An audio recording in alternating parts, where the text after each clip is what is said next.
So this is a message for the chosen ones. I don't really talk to gang stalkers anymore. Sometimes I find myself like in the past, it's like and people who've been gang stalked for a long time, like maybe years upon years, they become more like heartless towards gang stalkers and more cutthroat. People that like just been gang stalked for like a year, like I've only been gang stalked for a year and a half. You be still kind of figure out like you get irritated, but then you still try to figure out like what the fuck are they doing? They're trying to drive you insane. That's what they're doing, and they're hating on you or whatever. These are enemies. But this is what I want to say. This is what I think through my journey of looking through tarot, finding out what's going on, why were you treated this way, everything. Because remember, gang stalking is very covert, so you're trying to figure out what they're doing. A lot of the times, these people that are practicing black magic on you and watching you in your home and doing stuff like that, they're secret witches and warlocks. Or either if they're not a witch, they just have a real demonic low type of mind. It's like the whole thing that what I don't like about Masons and stuff is that they work on gaslighting. Well, gaslighting is it's very demonic because it's kind of like as an empath we see in the truth. Gaslighters, that's creating confusion. So you're trying to figure out what's going on. If you think somebody is doing something to you or working against you, but they're sitting up there gaslighting you and acting like they're not, or you're insane, that's witchcraft. Because, and I explained it before, because it's like there's a way of kind of like altering your mind. So word witches, there's a lot of Masons, they dabble in secrecy, where empaths, we dabble in truth. And what I realize is it these people, your whole life, you were scapegoated, you were treated differently because you were the chosen one in your family. And they didn't want you to know that. Just reading tarot and stuff, just realizing certain things that they've done in the background, certain people that you would never think would be a Mason if you didn't know about certain things like that. And these are people that are like seriously dabbling in the crafts in you, in your life. Think about it. The stuff that I'm saying online or whatever, the average person would be enlightened and they would be happy to know that, and they would want to know and be enlightened. What person is going to get mad because they don't have that knowledge or something like that? More than likely, you're not mad about that because you could learn or whatever from a person. You read it, you learn from it, so that means you now know it. The only people that would get mad that you're telling the truth are people that work for the other side. Think about it. Why are you talking about that? Because you are part of it and you don't want it to be known. That's the only way that it would make sense. What I feel is going on with gang stalking is that God allows it to go on for that long. Empath, we kind of like, we don't get mad at God, but we're like, what is going on? Because we know karma is coming, but we're like, what is going on? And the reason why God is allowing it to go on for so long is because he's trying to strengthen your heart. And he's trying to toughen your heart or whatever, kind of like make your heart a little bit cold, not cold and evil like that, like their heart. Because to gang stalk somebody every day and act like you're not and be covert and envy a person, that means you have a cold heart, you have a demon in you, especially when you see the person you're working against. But empaths, like we just naturally forgive. We don't really have any type of envy or malice in our heart. Even with the gang stalkers, you don't really see yourself the whole time you being gang stalked really just snapping or whatever, going out there and breaking one of their necks, or going out there just really just getting them back when you know that they doing it. Why you don't do that? Because God is in you and you just naturally not a vengeful person, and they know that. And instead of them sitting up there minding their own business, what they do is they steady trying to piss you. If they even ways I'm in here or whatever, I'm in here. I had neighbors next door or whatever that's gay that be listening in on here, and I've already said that several times. One thing I don't like about that it's not even about gay people or whatever. One thing I don't like is people that try to constantly do stuff to pester people. They insert themselves for other people's business and you don't be in their business. And it's like a continuous, like even when I just wrote the channel message, people think that's funny. But only people that think that type of stuff is funny are people that working against you. And it's like they know that you can hear that. They want you to hear that. Because especially me, they know I can hear them. So the only reason why you would do something like that is because either you're a part of it or you don't believe it or you think it's a joke. Show them it's not a joke. I said this like last year. I said return to sender. And sometimes I say stuff, I just be talking crap. Like, I would get you. But it's like, you don't never see me carrying it out. And they know that. They know it's not really in your heart to do that. So it's kind of like they're throwing rocks at you. Fight back. When people steal out your home, you don't never come to nobody's house and disrespect somebody's home. When you know that you kill somebody to do it to you, nobody should even have to tell you that. When you disrespect people like that on a level like that, it's like they saying, fuck you. You talking about God, fuck you. Just like, look back on the movie The Passion of Christ. Even though the beating scene was over exaggerated, just look at it. Just look how they treated him. Look how they disrespected him. Look how they laughed at him. And he was more powerful than all of them. That's why they all had together to do it. Look at you. Look what you going through. Sitting up there minding your own business, trying to give a message, trying to help other empaths, trying to help other people. What these niggas do. Sit outside. One nigga over here that's a sex offender sit outside all day, every day. Just sit outside.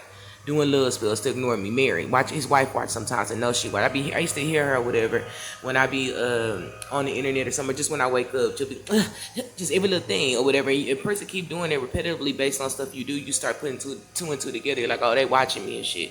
They're watching what I'm doing online. I pay attention to what I type in.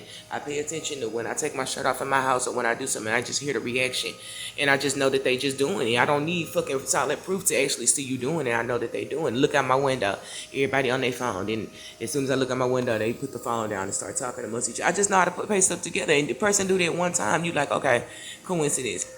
Several times throughout the day they doing that, you start putting two and two together. You look up certain things, you hear them responding, saying something about it outside. Come on, man. These niggas have no respect. A lot of Masons or whatever, what I realize, and I'm just gonna say the ones that dabble in the craft and Easter Stars, whatever, they don't have personal boundaries. Like for real, if we were us as empaths, if we were able to astral project, let's say we could learn how to do it. Would you ever astral project and keep going to somebody's house every day, or watch them sit outside the house every? No, because it's like we stay in our own lane. We don't give a damn. You might do it once or somebody you curious about. It's just if you could, but really, I don't even give a fuck enough to do something like that because I don't give a fuck enough about another person to do that. But they don't have no boundaries. They just, like I said before, stalking somebody, putting cameras in somebody's home, hidden cameras, looking through their phone. They don't have any boundaries. They don't understand respect. They understand it, but they don't give a fuck about it. They know they don't want it done to them, but they don't give a fuck about doing it to you. But you care about doing magic or whatever to go back at them because you care about it. People call you a witch. And when you fucking with witches, don't that sound kind of suspicious? Think about it.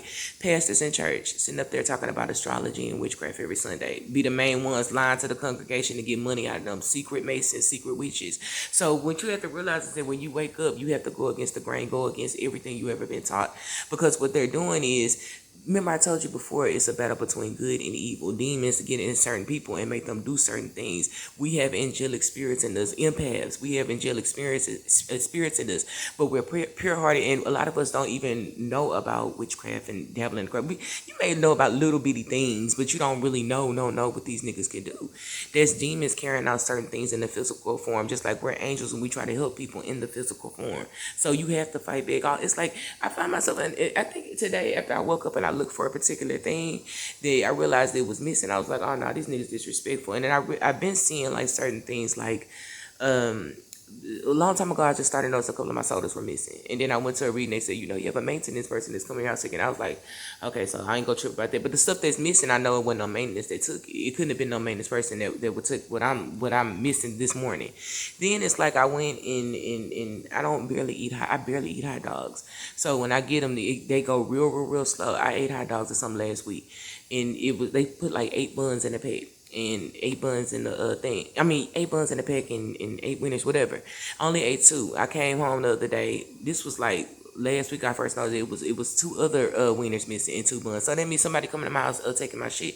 And what I realized this morning, my stuff is missing. That's the last straw. And then family members, they acting covert and they don't understand. When people act like covert, when they see you online and people playing games with you and act like they don't know what you're talking about, like my sister, they know, my fucking family know, they watch my channel. They know the views are being tampered with. They know all that shit. And the only people that would do something like that are people that are part of the Masonic order that are covert with it, are just evil people. My mom or whatever, for example, she followed me a long time ago on Facebook. I don't know if she's still doing it, but followed me. And used to be around me and act like, do you still post or whatever? And I know I saw on her phone one time because I had her phone in the car and I saw she was following me. And when you follow somebody on Facebook, you see everything that they post and notifications.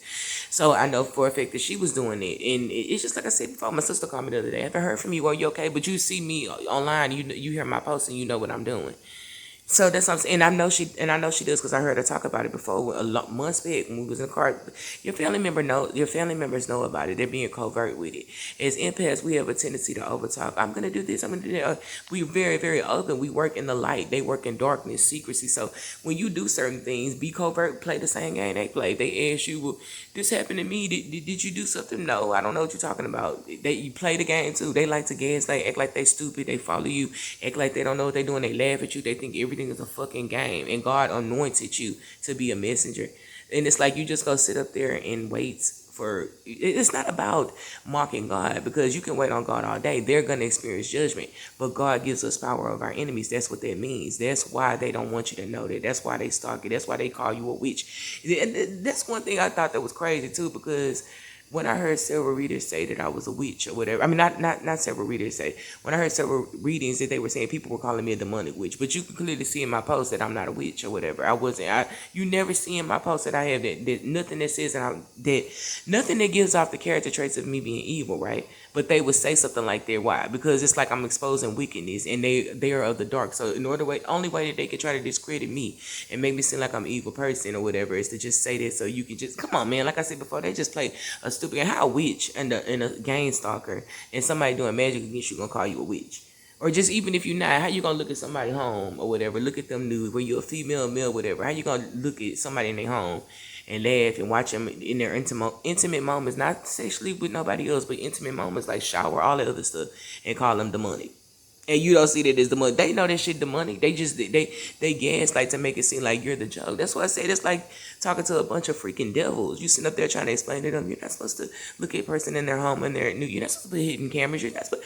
These niggas know that. That's why they laugh at you and think you a joke, because they're like, oh, fight back. They want you to fight back. So the only way you can fight back with a witch is in their language. So you have to devil and magic and don't say nothing about it or whatever. They scream you're in your phone looking at certain things that I'm just telling you, because what they do to one target, they do to all of them. They can see everything you look up, everything you go to. So write it down. Just write down different stuff. Go to some things. Get a book. The best thing to do is get a book and write some of that stuff down, or just look. I mean, that's what I'm saying. But you ain't gotta. Or do it off camera. You ain't gotta announce everything. Empaths, we talk a lot. All empaths are high priestesses. Before you completely awakening that you're dealing with demons, you gotta fight back. These niggas will not stop. Their whole goal is to either drive you crazy.